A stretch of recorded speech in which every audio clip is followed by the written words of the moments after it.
Assalamualaikum warahmatullahi wabarakatuh.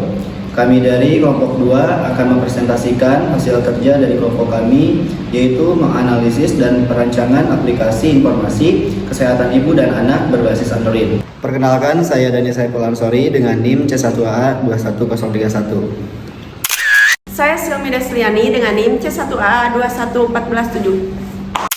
Saya Nada Friel Febriani dengan NIM C1AA 21093.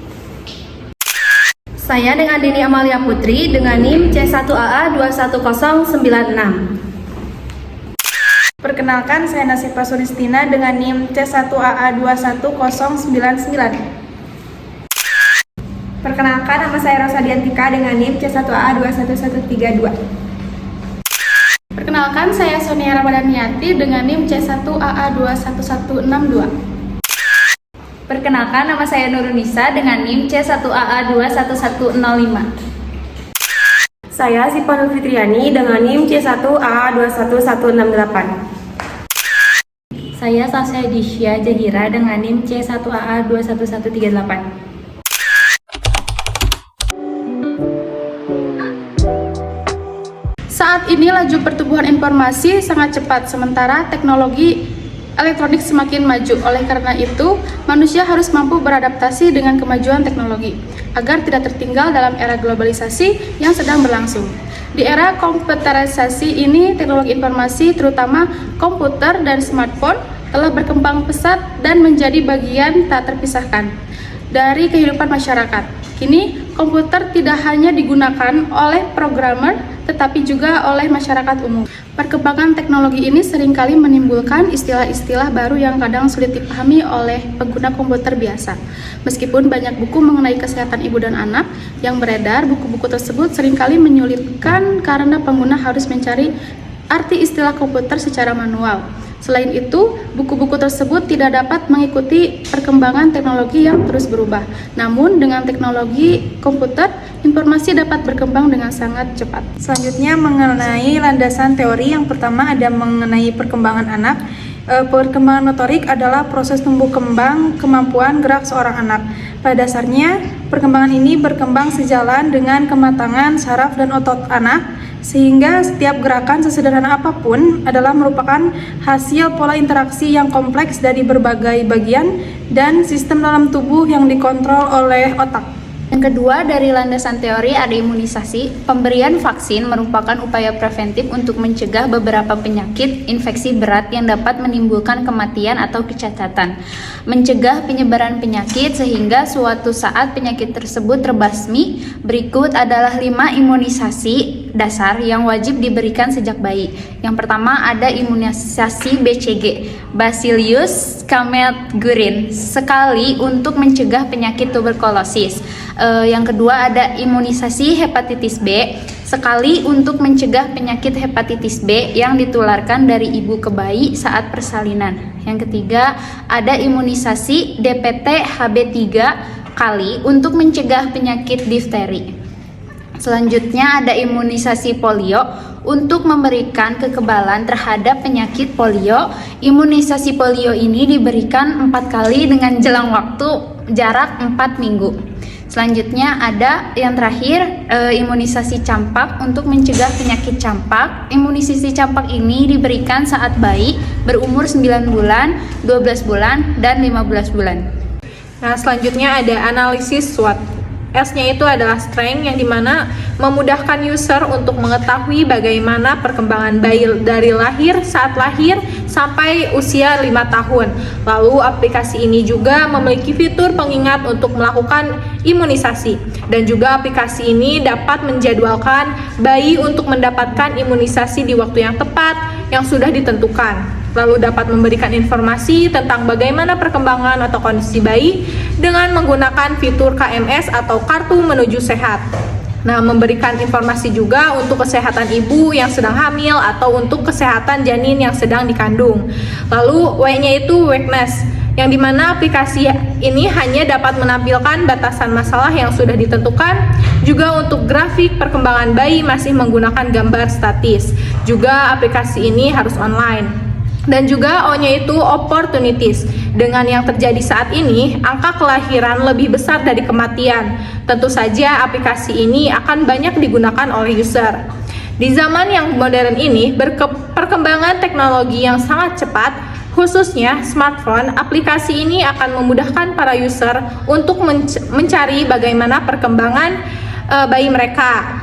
Lalu untuk T-nya itu ada treats. Banyaknya pengembangan aplikasi Android yang akan menjadikan aplikasi ini ditinggalkan apabila dijumpai aplikasi serupa yang lebih menarik dan fitur-fitur yang lebih lengkap. Yang pertama itu ada perancangan sistem. Rancangan sistem secara umum dilakukan untuk memberikan gambaran umum tentang sistem yang baru atau sistem yang akan diusulkan.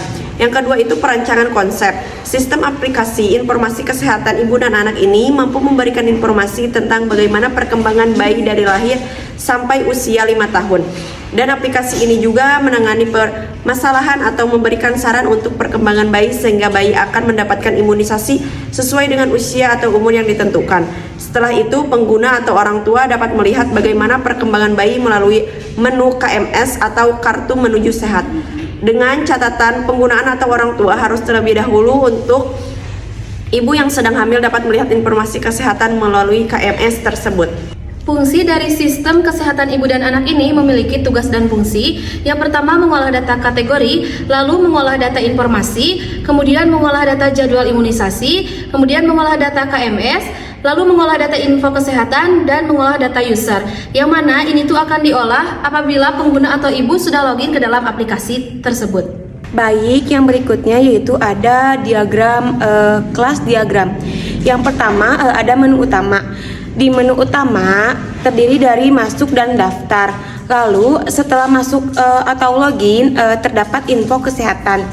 Lalu klien mengklik menu daftar pada bayi. Di daftar bayi terdapat database, ID, pemilik, username, dan nama bayi. Dan ada tanggal lahir juga dan jenis kelamin. Setelah itu, aplikasi perkembangan bayi yang terdiri dari nama bayi. Selain itu, aplikasi ini juga ada jadwal imunisasi, KMS, info kesehatan, dan tombol logout untuk keluar dari aplikasi ini. Untuk yang pertama, setelah penggunaan telah mengunduh aplikasi kesehatan ibu dan anak, maka kemudian akan diarahkan untuk segera melakukan pendaftaran untuk dapat mengakses ke menu utama. Selanjutnya, setelah penggunaan dapat masuk ke menu utama, akan diarahkan untuk melihat tampilan daftar. Setelah itu, maka pengguna tinggal memilih tampilan informasi apa yang akan diakses seperti perkembangan bayi, jadwal imunisasi, KMS, dan informasi kesehatan lainnya. Lalu bisa memilih untuk keluar.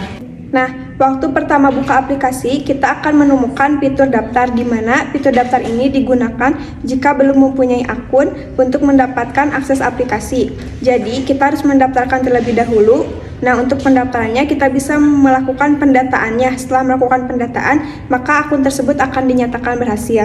Jika sudah melakukan pendaftaran dengan akun berhasil, maka kita langsung bisa menggunakannya dengan login aplikasi tersebut. Setelah pendaftaran berhasil, maka user bisa melakukan login, langsung saja masukkan user dan passwordnya. Tetapi jika user atau password salah saat dibuat, pendaftaran lupa atau tidak sesuai dengan yang dibuat atau yang didaftarkan, maka user harus melakukan login ulang. Untuk itu, sangat penting untuk mengingat atau mencatat user dan passwordnya yang didaftarkan. Jika user dan password dimasukkan benar, maka sudah bisa menggunakan aplikasi ini.